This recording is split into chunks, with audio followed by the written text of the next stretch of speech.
Hi, everybody. Welcome to episode 144 of Radio 815, the podcast dedicated to examining the works of writer, director, producer J.J. Abrams, as well as his extended Bad Robot universe. I'm Matt Crandall, here with my co-host Marcelo Inostroza, as we get closer and closer to the date that is the title of the show we have been talking about, 11/22/63, the mini-series from 2016. And today we are talking about episode 7, entitled Soldier Boy. No, not Soldier Boy from The Boys, and not Crank That Tell 'Em Soldier Boy, but a reference to an old song by the Shirelles that does figure in to the end of this. But my main question, Marcelo, for you as we start this episode that picks up after Jake, our hero, our stupid, dumb hero, has been beaten to within an inch of his life, and he is in a hospital bed.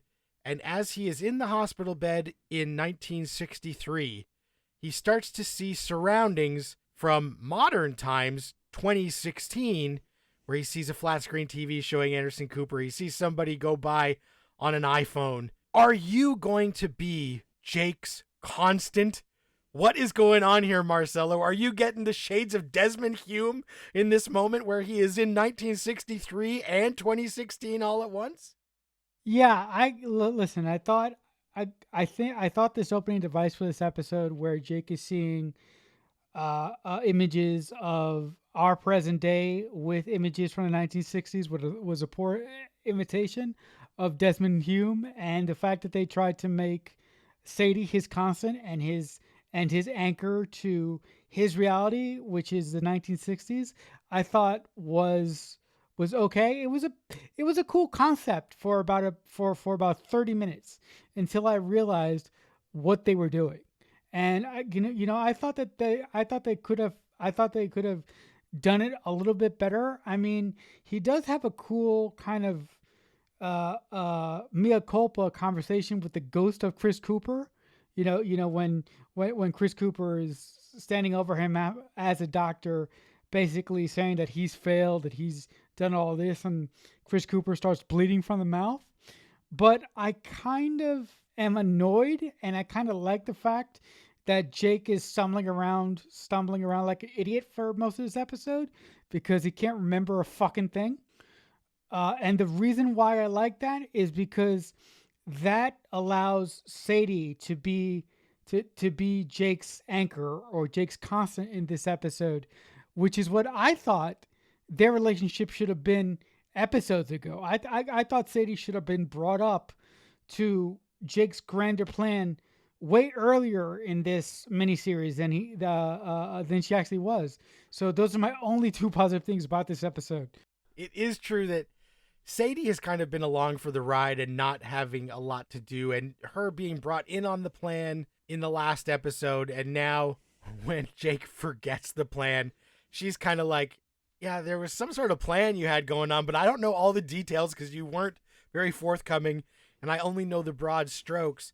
And the other thing that she knows is that it is all leading to this event on November 22nd, and of course, when we start this, it's November 5th. So in classic Jake fumbling the bag fashion, if you're going to get beat up and get amnesia, could you have just waited 3 weeks to do that? Because literally you've been in the 60s for 3 years, and now within 3 weeks of the date, you are fucking up this mission into a oblivion.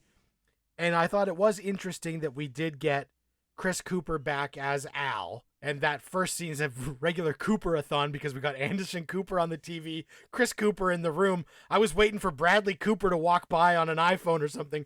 But, and he says, you suck at this. Like, man, you've let me down. You haven't done what I sent you back there to do. Just fucking do it, is kind of what Chris Cooper has said. Like, he's like, all you had to do was go back and kill Lee Harvey Oswald. What have you been doing? Why are you fucking around? And of course, Jake doesn't remember any of this after that sequence. So it's not like he snaps out of it and goes, oh, yeah, I got to go kill Lee Harvey Oswald and I got to do this. So the first half of the episode is Jake trying to remember. Sadie knows you called me. You said you knew what you were going to do. Like you had an aha moment right before you got beat up. and everything was looking good. And I know that you have this secret apartment with Bill, but like, where's Bill? Where is this apartment? And so we're spending time as Jake is trying to remember and trying to see if they can get anything to jog his memory. And eventually they do get pretty far along. He does recall, oh yeah, Bill, I've had him committed. I've had him committed to an asylum. So like, maybe we should go and get him. And as we saw when he had Bill committed, back in those days, apparently it was very easy. You just point at somebody and say they're crazy and they will lock them up, throw away the key, no problem. And also in the 60s, when they allow you to get released, they don't make sure that you're in any sort of secure room or anything. So there is this really, it's a spotlight moment for the dude playing Bill George McKay when Jake has to question Bill before Bill gets released to him. And he says, I need to know the plan. I need to know all the information about this JFK, this Marina Oswald, everything. And Bill's like, no, they've been giving me electroshock therapy. That's my delusion that you're asking me about. That's not real. I can't talk about that. They're going to shock me again. And Jake says, no, it's all real. This isn't your imagination. This is the thing. And Bill takes this pretty hard because he's kind of realizing this is the guy who just put him through what must have been a living hell when you know that you are not crazy and you are being shocked and tortured and told that something is wrong with you when he knew that there was nothing wrong with him. And ultimately, Bill jumps out a fucking window and kills himself before Jake can get him and take him with Sadie and actually get more of the information they need. He gets a bit from Bill. But this, to me, is very frustrating because if the whole Bill arc was just going to lead, like, I just don't know the point of the Bill arc, knowing that he gets committed, he kills himself, so he's not going to be there on the day. Now his relationship with Oswald and Oswald's wife doesn't really seem like it's that important and is going to be like the linchpin that sets either of them down the path. He's definitely not the second shooter. He's dead. So what are you thinking as Bill does a swan dive out the third-story window and crashes into the parking lot? I'm thinking that Bill didn't have to be in this miniseries after all. It would have been really cool to see Bill sort of come back to his senses a little bit after he was given electric shock at the insane asylum. And if Bill sort of sacrificed himself in some way for Jake or Sadie when they got everything back together, and as if the three of them somehow buried the hatchet and decided, okay, this is what your plan was, and this is what we're going to go do, and we're going to do it right now.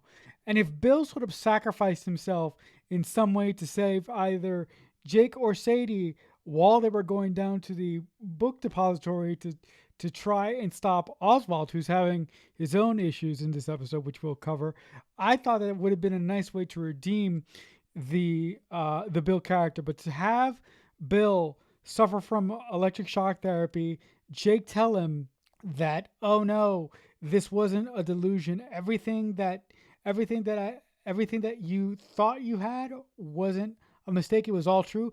And then to have the poor guy jump out the window and kill himself, it was useless. Why have him in this fucking show? And they set up this whole romantic angle with Oswald's wife, Marina, that went absolutely fucking nowhere. So what's the point? What was the point? There was no fucking point. If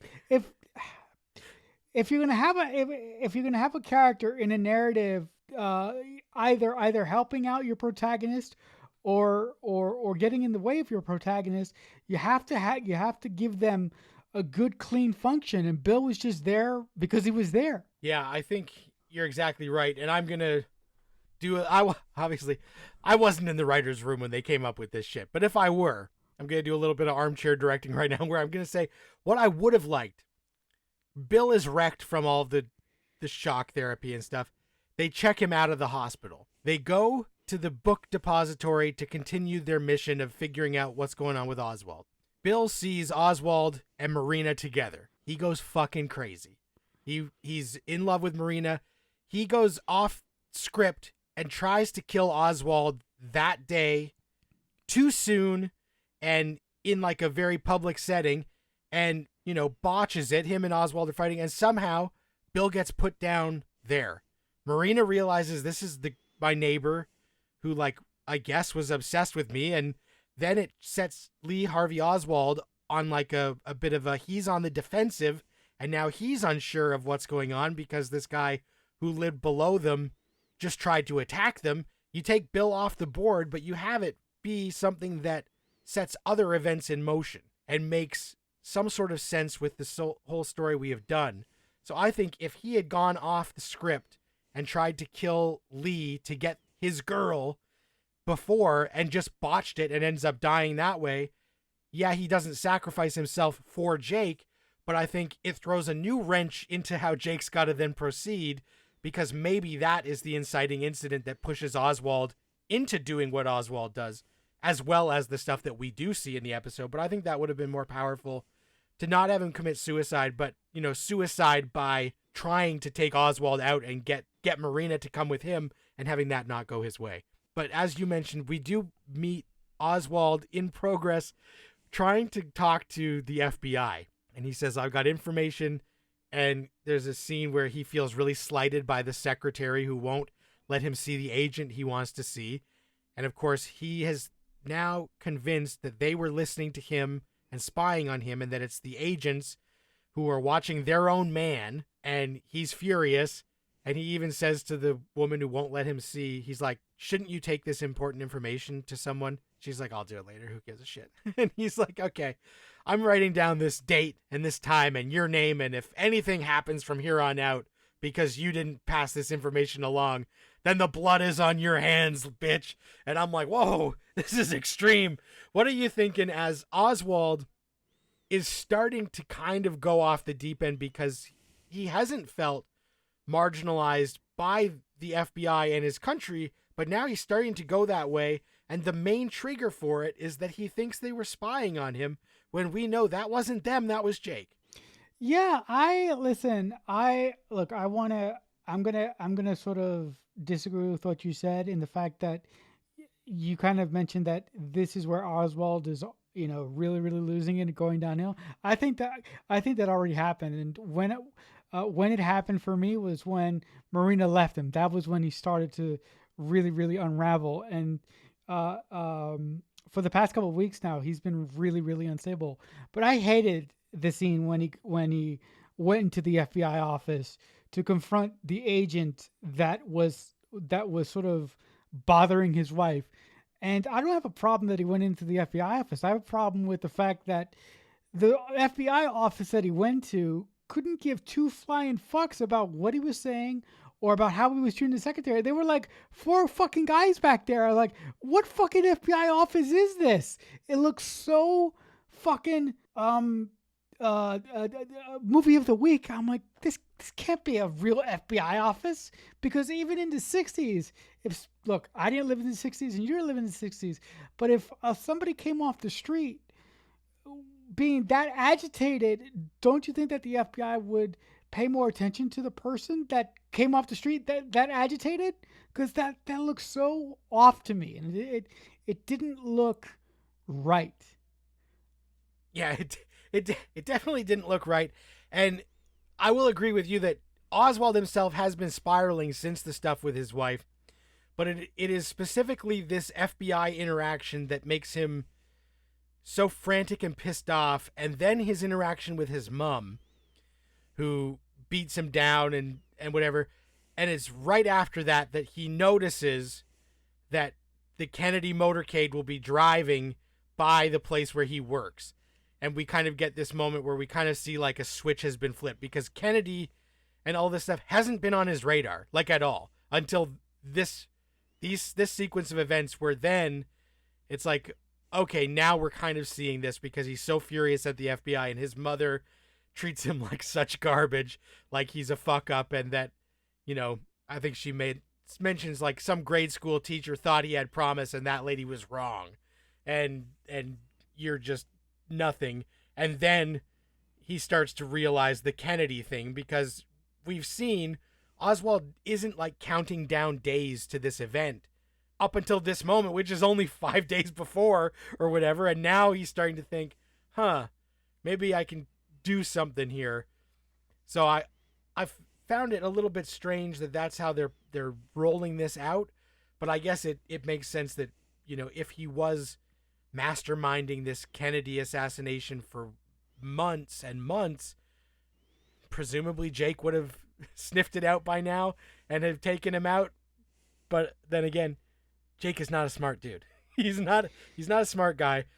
But they do manage to remember. So there's a scene where we are now a week away and Jake has been making no progress after the Bill killed himself thing. They're like at a stalemate and he has been taking painkillers. And there's a moment where he's like, okay, enough fucking around, and he flushes the painkillers down the drain. And I'm like, if these were inhibiting him from having the memories come back in any way, why was he ever taking them? When, like, you got the biggest ticking clock of all time happening right now, and you have invested so much time. But so just after that, he does finally remember something about Madison Street, which is where him and Bill lived under the Oswalds. And so they go door to door trying to find if anything jogs his memory. And eventually they get to Oswald's apartment and knock on the door. Marcelo, what are you thinking when Oswald opens the door? Jake and Sadie come in, and Jake's kind of having his aha moment of realizing this is the motherfucker. And then Oswald comes out with his baby and he's being all sweet. And now they're trying to make us feel a little bit of sympathy for this guy in these final few moments before the titular date.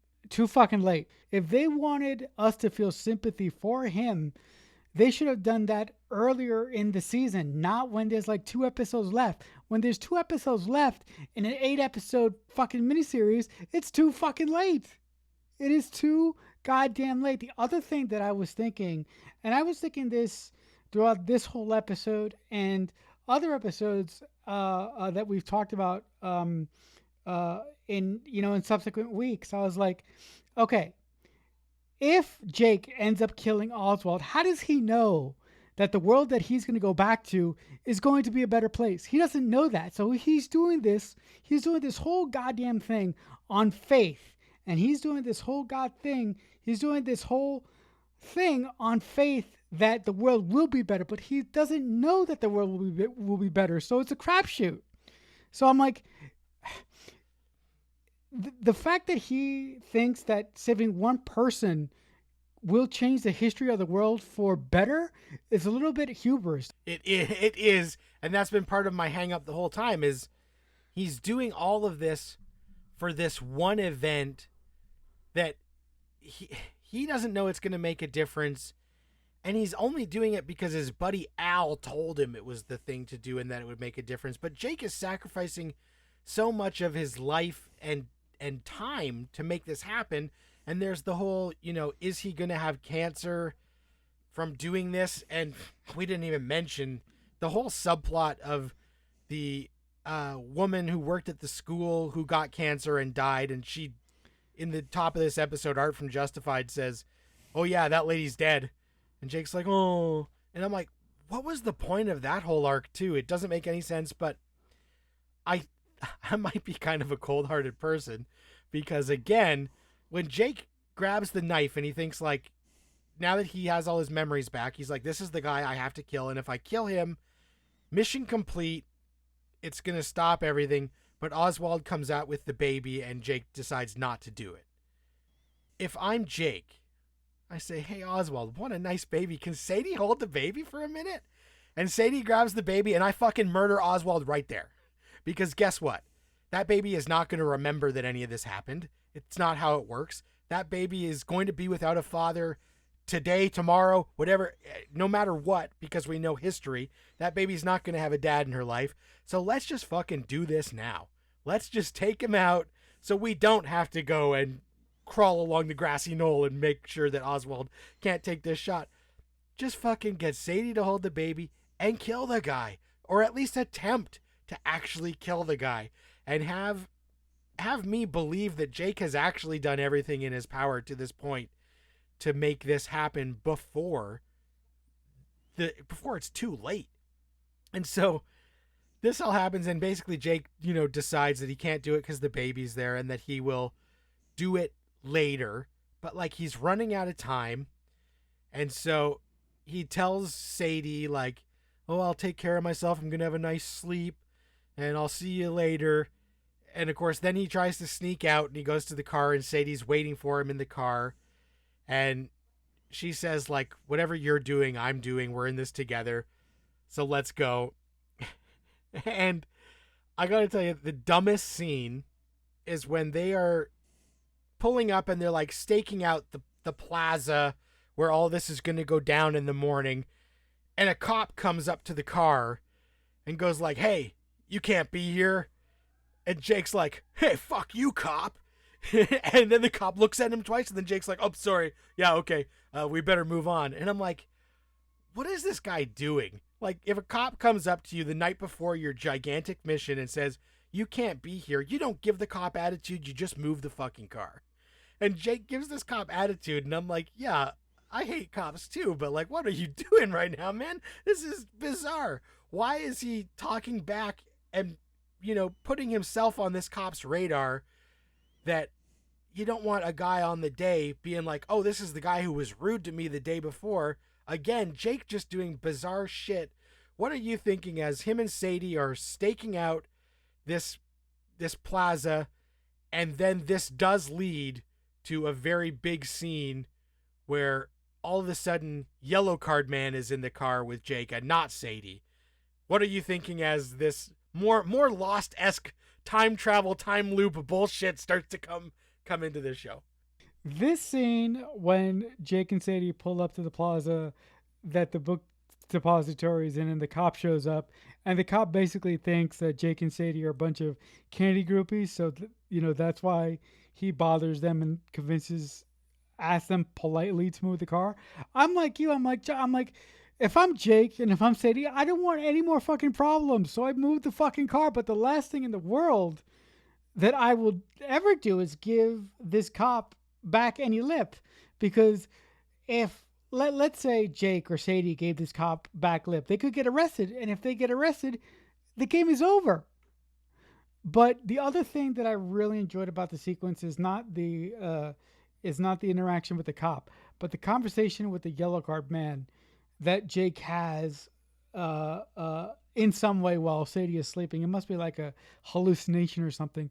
But the Yellow Card Man mentions that this point in time is a fixed point in time, and what that means for those of you who are not versed in time travel, it means that no matter how many attempts that one single person can have to change this point in history, no matter what they do, what happened is still going to happen no matter what you do. And I really feel that if the Yellow Card Man was a bigger part of this series, I feel that this final conversation with Jake in the car would have meant so much more. But the fact that, like we said last week, the Yellow Card Man is hardly in the show. If it would have been like some Flanagan shit, like Matt mentioned last week, where we see the Yellow Card Man in several different scenes in the background, like an observer, that would have been much more cool. But I feel that the writers had this really cool idea from the book vis-a-vis the Yellow Card Man, and they forgot about him like midway.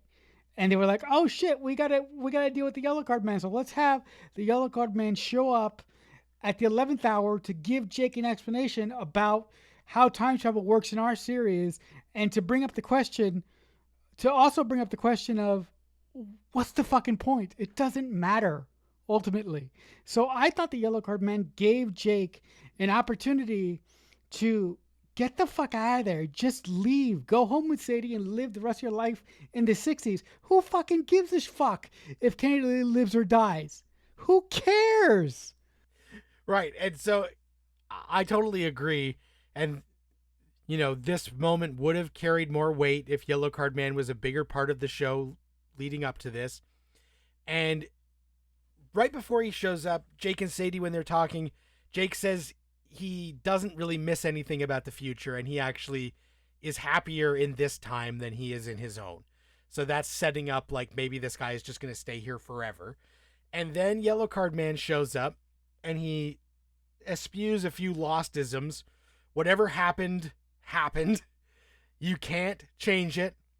There is this time loop essence where he said, I thought I could change this because I am a time traveler like you, Jake.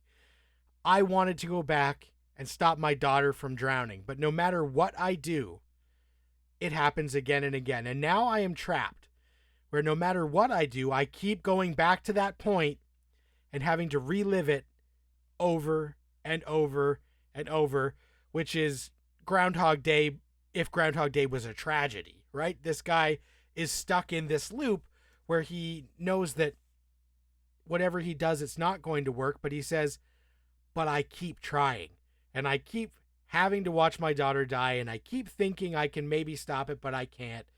So Jake, you should just give this up. Don't even attempt it, because if you try it, you're going to end up being stuck in this loop, and you're never going to be able to change it. But if you attempt, that's what's going to trap you. So if you just let the past be, you won't be trapped, which is the thing that this man is now trapped in, this never-ending cycle. And all of this is very, like I said, and I don't want to beat a dead horse, but this is a Bad Robot production. Very Lost-esque. And like, I have not read the book, so I don't know how much of this is baked into the idea.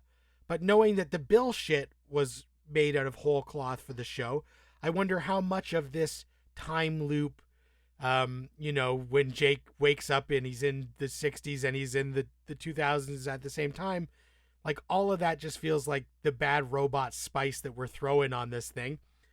But we're doing it so haphazardly and introducing these concepts so late in the game that it's not being the big payoff that it really could have been.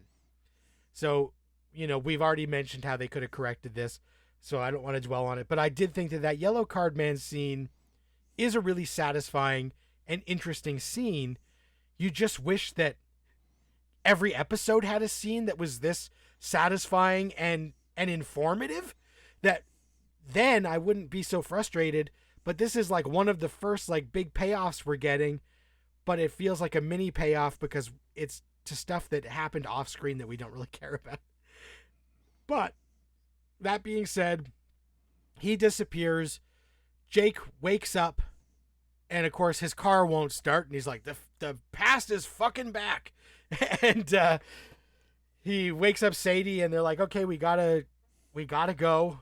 It's the day. And I just love how like this is the big day and the dude is sleeping in and then his car doesn't work. Like, again, like at every turn, let me make the wrong decision as far as we could go. But so him and Sadie have another like rallying talk where they talk about how when this whole thing is over, he says, will it just be better if we just let history happen and I stay with you and we raise a family? And Sadie's the one who says, well, look, the only reason you're here in the first place is this mission. And your mission is now my mission. Like, if you're a bird, I'm a bird. Let's go. And he's like, oh, fuck it. I guess we better stop this shit. And we get the, like, thing saying, like, 4 hours until assassination.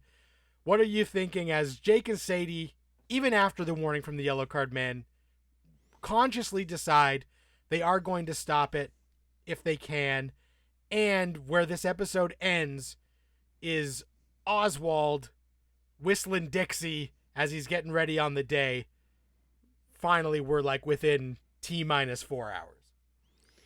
Yeah, listen, the whole fact that after Jake and Sadie wake up in the car, they had that conversation where Jake basically says to Sadie, what if we just let this pass? And what if we don't do anything? And the fact that Sadie says, the whole reason that you're here is to prevent this event. I kept thinking to myself in my head going, do you know how effective this would have been like at episode 2 or in that episode where Jake was found by Bill in the fucking bushes after he was attempting to kill Josh Duhamel.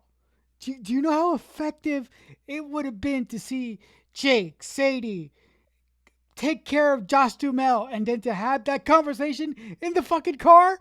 Because you fixed the Bill problem right away, because you would cook Bill's storyline in between Sadie and Jake's, and you take out the stupid Marina storyline and you have them run the game together.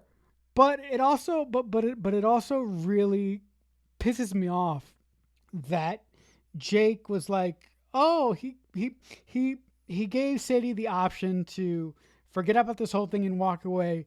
But why didn't he grab her and get out of the car and start walking home? They could have took a bus home. Because whatever happens in the next episode, it's not going to be good, folks. And I think that Jake is going to pay the ultimate price, and I think that he's going to lose the love of his life because of his need to get this done, not knowing if he does this, not knowing if the results will be better or worse for the world that he came into. And that just fucking agonizes the ever-loving crap out of me. The fact that this episode ends with Oswald sitting on a bench eating like a candy bar, standing up and then walking away from the bench, and he starts whistling Dixie. It's like one of the most creepiest, unsettling things I've seen in this series so far. And it's just a guy eating a candy bar, standing up, and he starts to whistle Dixie. But this series had so much potential, but I really think that it could have worked better with a different showrunner, or it could have worked better as a movie. And it's just really unfortunate that a really, really good Stephen King story got shot to shit because of the format that it was put into, unfortunately. If this was a 2-hour movie, it would have been shower curtain rods and like stuff like that. I'm like, this is padding. This didn't need to be in the show. We can skip this entire thing because, like, again, Jake knows it's Oswald. He's had multiple chances to take Oswald out, making sure that, now he's just double checking, like, if we just took the gun, then Oswald wouldn't be able to take the shot. That's fucking stupid. Just kill this guy. Don't worry about taking his gun, and they're too late to take the gun. And so, like, finally at the end, when, as you said, it is very haunting and creepy, Oswald tells the people at work, like, oh, I'm just going to go take a break and I'm going to go watch as the president comes by, and he's calm, cool, eating his candy bar, starts whistling the titular song, Soldier Boy, by the Shirelles, that does plays over the closing credits, but that is the song he's whistling. And he goes up to the upper floor of the depository, and he's like ready to go. He's just hanging out, waiting, and now he's been pushed to this point. And so much of me wonders, like, if Jake had not been involved here, if he had not had the listening device that then helps send Oswald on this thing, if Oswald's troubles with his wife weren't made worse by the fact that Bill was whispering in her ear, does any of this happen? So, like, is this already part of the loop? Because whatever happened, is this always how it was destined to go down? That Jake is the integral part that actually put all of these things into motion? Are we going to see the Zapruder film and notice Jake Epping in the background of it? Like, is that where we're going here? So I keep wondering, but we will have to find out next week as we finally wrap up this miniseries that maybe should have been a movie. So next week we will be talking about episode 8, the series finale of 11/22/63. If you've listened this far, thanks so much, and I'm sorry. Now, if you have any questions or comments for us, you can get in touch with us on X at JJUniverse815 or post using the hashtag, as long as hashtags are still a thing, Radio815. Any comments, questions, concerns, we will read them on the show. We will address them. If you like the show, please like, follow, subscribe, tell a friend, share it around.